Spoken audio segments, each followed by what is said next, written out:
Okay, everybody, so today let's take a look at fractions, part 1.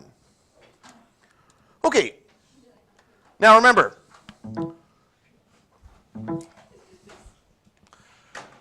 the focus of this course is to take math and try to simplify it down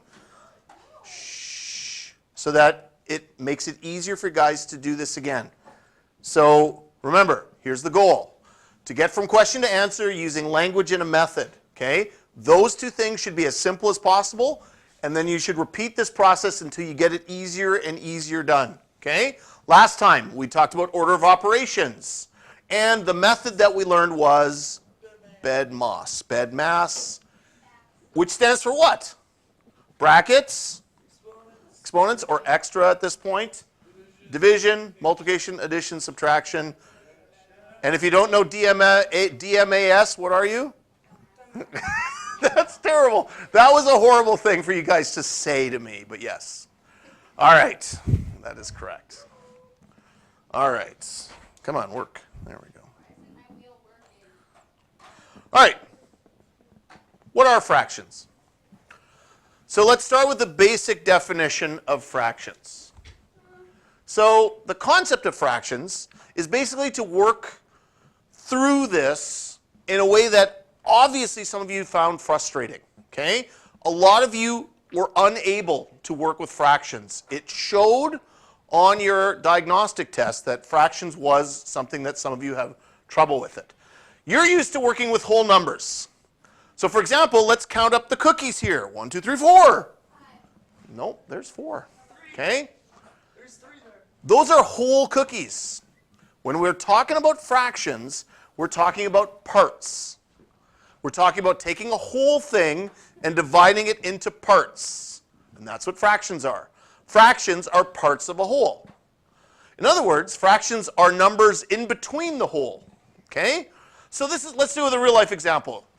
You have one cookie, it's you and your friend, you want to each have a cookie, you have to break it apart to get everybody having a piece of cookie.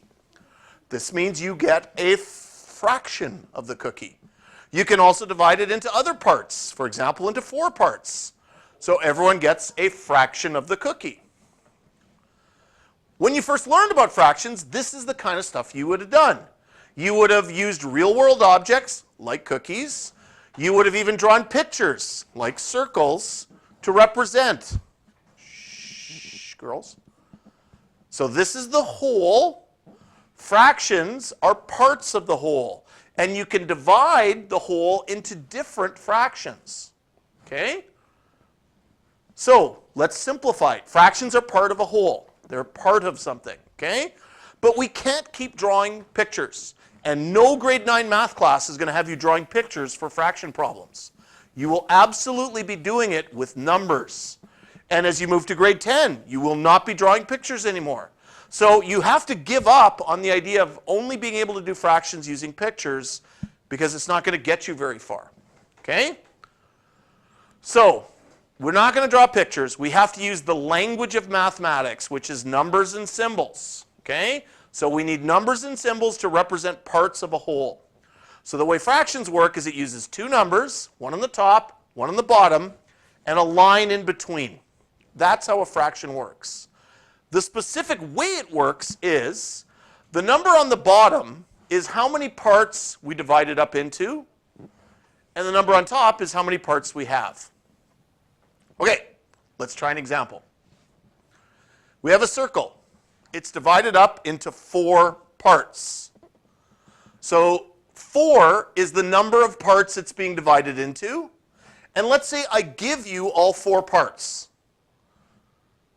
So you have, the number on the top is the number of parts you have. The number on the bottom is the number of parts you divided it up into. So you have all 4 parts. You have 4 of the 4 parts. In other words, your fraction is 4 over 4. Okay? In other words, you still have the whole circle. You have it all. You have all 4 parts of this circle. Okay? So again, the bottom number is the parts you divide up into. The top number is the number of parts you have. Here's another example. Now we have the same circle in 4 parts, but you only have 3. I only give you 3 of the parts. Okay? So now, the number on the bottom is still the number of parts you divided it up into, which was 4. And the number on top is the number of parts you have, which is 3. Okay? So this represents a different fraction, 3 out of 4, or 3 over 4. Let's use a different example. Let's say it's a chocolate bar. Okay? So it's a rectangle. Often when you buy a chocolate bar, it's split into these parts like this, like arrow bars are like this, right? So I divide the chocolate bar up into 8 parts. So that's going to be your bottom number. That's the number of parts it's broken up to. I give you 3 of the pieces of the chocolate bar, 3 of the parts. Okay? So the fraction that is created from this is 8 is the bottom number because it's the total number of parts. 3 is the top number because it's the number of parts you have. Therefore, your fraction is 3 over 8. This should not be revolutionary. You probably have seen this before. Hopefully you were paying attention then, and if you weren't, this is the better time to be paying attention now, because when I tested you guys on fractions, some of you showed a lot of weaknesses. Okay, by the way, it's always assumed that when you divide something into parts, they're equal parts. Fractions can represent anything, just like numbers can represent anything. So for example, I could say I want to determine the fraction of the pets I have. So let's say I have 7 pets, 4 dogs, 2 cats, and a hamster. So the total number of parts, or the total number of pets I have, is 7. Okay? My dogs make up 4 of the 7 pets. There's the 4 dogs. So the fraction of dogs I have is 4 over 7. The number of cats I have is 2 out of the total 7 pets. So I have 2 out of 7 when I'm talking about cats. Before I put it up, what's the fraction for the hamster? Should be easy for you. 1 over 7, right. And yes, it's a hamster playing golf, just for you guys. All right, there's this thing called the internet where you can find pictures. I don't know if you know about this, but you can actually find lots of pictures on the internet. Yeah. True. All right, we're not going to debate whether Hello Kitty is a cat or not. It looks like a cat. Moving on. We do have to also remember there are fancy math names for some of this stuff. Okay, you've most likely heard them before. This might also be where you get confused. Math teachers like to use the fancy words. So the fancy word for the number on the top is the numerator. The fancy word for the number on the bottom is the denominator. Okay, numerator, denominator. Okay, and you can never, ever, ever have the 0 as the denominator, but it's because you can't divide something into 0 parts. It's impossible. If I give you a cake and I said divide this into 0 parts, you can't. You can divide it into 1 part. Say, here's the whole cake. You can divide it into 2 parts, into 5 parts, but you can't divide it into 0 parts. It's impossible. It's impossible. Just eat it all. No, but it was still 1 cake. All right. So now that we got the general idea, let's start looking at how we can compare the fractions. Okay? Here's the things you guys need to know. To do the grade 9 math, to do the grade 10 math, you need to be able to compare fractions, simplify fractions, add fractions, subtract fractions, multiply fractions, and divide them. All of those were on the diagnostic I gave you. Few to any of you could do all of those. Okay? Most of you had trouble with the adding and subtracting. To me, that's actually, those two are the most difficult. Most of you had trouble with the multiplying and dividing. Okay? You just lost it. You did not know how to do this, and that's a problem. That's why you can't be successful in the grade 9 math, because it assumes you know how to do this when you come into grade 9 math. This should have been part of your grade 8 math. Should have been part of your grade 7 math. If you didn't learn it in grade 8 and you didn't learn it in grade 7, that's a problem. A problem that has now caught up to you, and it's the reason why maybe you can't get that grade 9 credit. I'm not saying it is the reason. I'm saying it could be a reason. Okay? Today, let's just look at the first 2. Okay, comparing and simplifying. So here we're going to compare 2 fractions. Okay? So I'm going to take this rectangle and divide it into 2 parts, 2 pieces. And I'm going to give you 1 of the 2 pieces. So that's what the fraction is represented by this picture here. So chocolate bar, I give you 1 of the 2 pieces. Let's say it's a cake.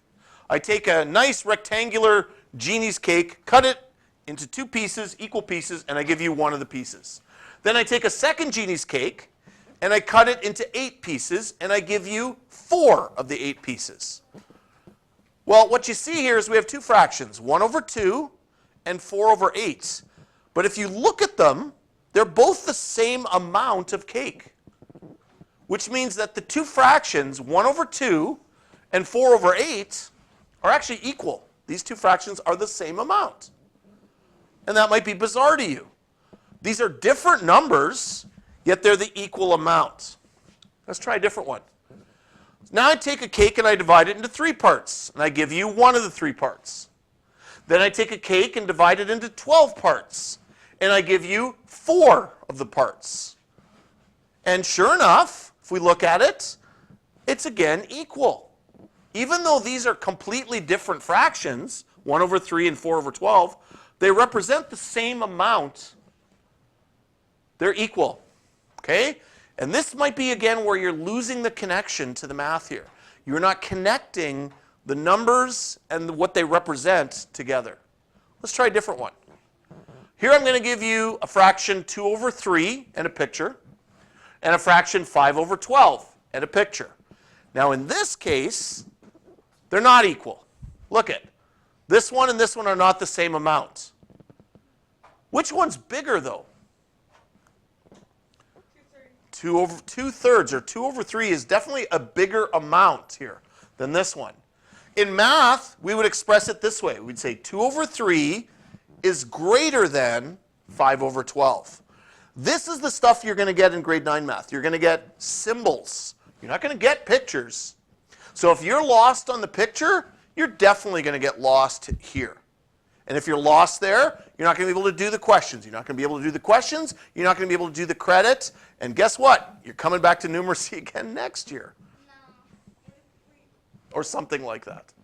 Which is not going to happen because we're going to get through it this year as long as we pay attention and do our work. All right. So it might seem absolutely weird to you that you have these fractions that have different values that can be greater, less, equal, etc. Okay? Again, as you advance in math, you're going to stop just using these like pictures and think of fractions as numerical values that symbolize parts of things. But you work with them as numbers, not as pictures. But let's look at it another way. Let's look at a number line. Okay? But I'm just going to put 3 numbers on the number line. 0, 1, and 2. Very simple number line. Now we know fractions, when they go on a number line, they're in between whole numbers. So they're somewhere in between these numbers. So the simplest fraction you could probably think of is a half, right? 1 over 2. Well, 1/2 goes in between 0 and 1. That makes sense. It's right in between. It's the simplest fraction I could think of. Okay? Now, all fractions will somehow be bigger than 0, but less than 1. Right? Like if I think of 4 over 10, it's somewhere on this number line between 0 and 1. It's never 0, and it's not 1. Okay? The word that you're going to learn, hopefully in higher math courses, is that these fractions are called proper fractions. They're proper. But believe it or not, as we're going to go advance in our fractional study, we'll actually learn that there are also fractions that go beyond 1 called improper fractions. Okay, and we'll learn about those. Again, this might be where some of you lost track of fractions. And as a result, you hit the grade 9 math exam, you get a fraction question, it uses improper fractions, you get a 0, your overall mark drops, you don't get the credit. My job, make sure that doesn't happen again. But you got to help me. You got to engage in this. Sleeping during a lesson, texting during a lesson, whatever, it's not going to help. You're not hurting me. My paycheck stays the same. Hurting you. All right. So let's go this another way. I'm going to take the values between 0 and 1, which is one whole thing, and divide it into 20 parts. So I'm going to put 20 fractions here. The simplest one would be 1 over 20. So it's way down here. There'd also be a fraction over here, 19 over 20. That's getting closer to 1, but it's not quite at 1 yet. And in the middle would be what? Anyone guess? What would be right in the middle? 0. No. Zero's here. What would be out of the 20 parts, what would be the fraction right in the middle? No. It'd be something over 20. See, this is where I think you guys are getting lost already. The answer is 10. 10 over 20 would be right in the middle. Now, watch what I do here. I'm going to travel along the line from 1 over 20 all the way up to 19 over 20. And look at what the number does. 1 over 20, 2 over, it's just like regular counting. But what you notice is a pattern. The pattern is, as we get closer to 1, the numerator and the denominator get closer to one another, right? Whereas back here, they get farther away. 1 over 20, 1 is far away from 20. But over here, 19 over 20, that's very close. What would be the next in the sequence? 1, 2, 3, 1 over 20, 2 over 20, 19 over 20. What would be the next number? The next fraction? Come on, you can do this. I have to call on individuals. Solon is out. He's out at this point. This is how you guys get lost. You don't engage. Let me give you the answer. 1 over 20 is over here. 2, 3, 4, all the way up to 19 over 20. The next fraction would be 20 over 20. And 20 over 20 would mean the same thing. It means I've divided it up into 20 parts. I've given you all 20 of them, which means you have everything. You have it all. You have one whole thing. That's why 20 over 20 is 1. It's the whole amount. That's the way you could look at it on a number line. Now, it goes actually beyond that. We're not going to talk too much about that today. But what would be the next fraction? Well, it would be over 20, but what would the number on the top be? 21 over 20. And it would keep going up from there. So eventually, for example, when you get to what we would call the number 2, you actually get the number 40 over 20. This is called the improper fractions, and we'll deal with those on a different day, not today. Okay? But what it does show you with something like a number line and fractions is a way to predict things a little bit. Okay, moving on. This is something you're going to need to be able to do. It's right in the grade 9 math curriculum. That you have to take fractions and simplify them. So first of all, we have to figure out what that means. Okay? So here is 2 previous examples. I said, well, here is 2 fractions, 1 over 3 and 4 over 12, and somehow they were the same. Similarly, when we got to this part, 10 over 20, it was the same as being halfway along the number line. So somehow 1 over 2, or a half, is the same as 10 over 20. These are somehow the same numbers. So when I get something like 10 over 20, wouldn't it be simpler to just say 1/2? Why should I say 10 over 20 when I can say 1/2? That's what simplifying means. Simplifying basically just means rewriting a fraction so you have smaller numbers. But the smaller numbers you choose have to still be the same amount. So I'm going to teach you how to do that right now. Okay? To simplify a fraction just means rewrite it with smaller numbers. So here, rather than write 4 out of 8, I can just write 1 out of 2, and it means the same thing. Okay? So how do you do that? Right? I put this little picture in there. It's like, this is tricky. This is a tricky piece of math to be able to pull off. Most of you maybe got lost being able to do that. I could pull your diagnostics out right now and show you when I said on the diagnostics, simplify this fraction, a lot of you weren't able to do it. Maybe it was because you didn't understand the stuff I just talked about, fractions in general. Maybe it's because you didn't have a good method. So that's what I'm going to try and show you right now. Simplifying, which by the way is also sometimes by some math teachers called reducing a fraction, means the same thing. Okay? To be able to do this, you have to know what a factor is. Okay? Now, let me tell you how it's going to go. You're going to take fractions and divide them by a common factor. That's how it's going to work. Okay? So, for example, 4 over 8, the common factor is 4. So 4 divided by 4 is 1. 8 divided by 4 is 2. So 4 over 8 is the same as 1 over 2. 14 over 35, the common factor is 7. 14 divided by 7 is 2. 35 divided by 7 is 5. So rather than write 14 over 35, I should just write 2 over 5 because it's simpler. That's what simplifying means.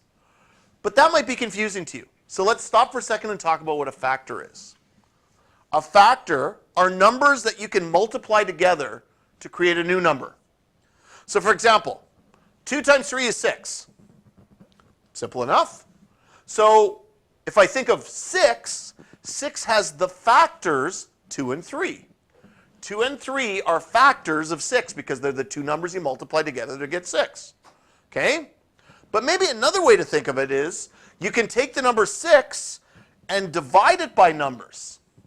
And if it divides and you get a whole number, or in other words, it divides evenly with no decimals, then that's a factor. So let me show you how that works. I take the number 6. Now I'm going to use a calculator example now. If I take the number 6 and I wonder if 3 is a factor of 6. So I pull out my calculator and I go 6 divided by 3. And I get the answer 2. Well, 2 has no decimals on my calculator. So I'm like, yep, 3 is a factor of 6. Then I take 6 and I punch it in my calculator and I go divided by 4. And out of my calculator comes the answer 1.5. Uh-oh, there's a decimal there. So if there's a decimal, 4 is not a factor. Okay, now this is using a calculator. I could take any number. I could go with 5, and I'd go 6 divided by 5, and I'd get a decimal. I'd be like, nope, that's not a factor. Then I'd take my calculator and I'd go 6 divided by 2, and I'd get a 3, and I'd be like, yep, 2 is a factor. But you can also think of it if you think back to long division, which also was something you guys struggled with. But in long division, I could have done it this way. I go 6 divided by 3. Now, who remembers how to do long division like this? You'd go, okay, well, 3 goes into 6 2 times, gives you 6. 6 minus 6, remainder 0. Then I would do this math problem again. I go, okay, 4 divided by 6 is 1, gives me 4, remainder 2. If you do it with long division, basically you just have to think, if I have a remainder, if there's a remainder, then 4 is not a factor. If my remainder is 0, then 3 is a factor. That's how it works. Okay? So whether you're using a calculator and you get a decimal or no decimal, or whether you're doing it by hand using long division and you get a remainder of 0 or not a remainder of 0, you'll be able to figure out if it's a factor. Okay. That's it. That's how it works. Now, when we put this to fractions, we have to find a factor for the top and a factor for the bottom, and the factors have to be the same or a common number. Okay? So, let's start with this fraction. 10 over 35. Holy moly. It's a big numbers. It'd be nice if I could write that in a simpler way. That's the goal. So we start with the 10. We go, okay, well, let's start with the factor 2. I wonder if 2 is a factor of 10. So using my calculator, I punch it in. 10 divided by 2 is 5. Oh, look, no decimals. So, yep, 2 is a factor. Let me try another one. 3. 10 divided by 3 is 3.3 repeating. So that's a decimal. So 3 is not a factor. Let me try the next one. 4. 10 divided by 4, 2.5. Well, that's got a decimal, so it's not a factor. Remember, if there's no decimal, it is a factor. There is a decimal, not a factor. So then I try 5. Oh, 5 is a factor too, because it divided and it gave me an even 2, no decimal. Now I could keep going. I could do 6, 7, 8, 9. But let's take a look at 35. I'll start with 2. 35 divided by 2 is 17. So no, 2 is not a factor. There's a decimal there. Let me try 3. Oh, 11.6 repeating. Nope, not a factor. Let me try 4. 8.6. No. 8.75. Nope. So far, no factors. Then I go to 5. Oh, 7. So 5 is a factor of 35 as well. But now I look at my set of factors for 35 and my set of factors for 10, and I find one that's common to both. Do you see which one it is? It's the 5. 5 was a factor of 10, and 5 was a factor of 35. So I found it. I found the number that's common. And now I use it. So I take that 10 over 35. I know I've got that original fraction. I take the factor I just found, 5, and I do a division. 10 divided by 5 is 2. 35 divided by 5 is 7, and I'm done. So the simple version of 10 over 35 is 2 over 7. It has now been simplified, okay? This is an important concept. A lot of the work you do with fractions is based on this idea of something being common. If you can't really grasp this, you're not going to get to addition, you're not going to get to subtraction. So you're definitely going to need to practice this. You're going to need to practice coming up with these common values that are involved with fractions. Okay, let's wrap up. Here's how it's going to go, okay? The takeaway from today is the following. Fractions, the language is, they're parts of a whole, or they're numbers in between whole numbers. Okay? Fractions are represented by a number on the top, a line, and a number on the bottom. The number on the bottom is the total number of parts we're dividing into, and the top number on the part is the total number of parts we have. The fancy math words for those are the numerator and the denominator. To simplify a fraction just means to use smaller numbers for the top and the bottom, but still represent the same amount as the original fraction. And then finally, you need to know what a factor is. To be able to do that simplifying, it's a number that divides evenly using a calculator or long division. You never get a decimal or you never get a remainder. The method for simplifying a fraction is as follows. Find the factors of the top number. Find the factors of the bottom number. Find one that's common to the top and the bottom. Divide the top number by that common factor. Divide the bottom number by that common factor. And now you have a new simplified fraction. That's the method for simplifying fractions. And we're done. Okay? Now, I'm not going to give you the worksheet for today. That's Monday's job for the sub and for Miss Langrell to work on. But I made a promise to you guys. Hang on one sec.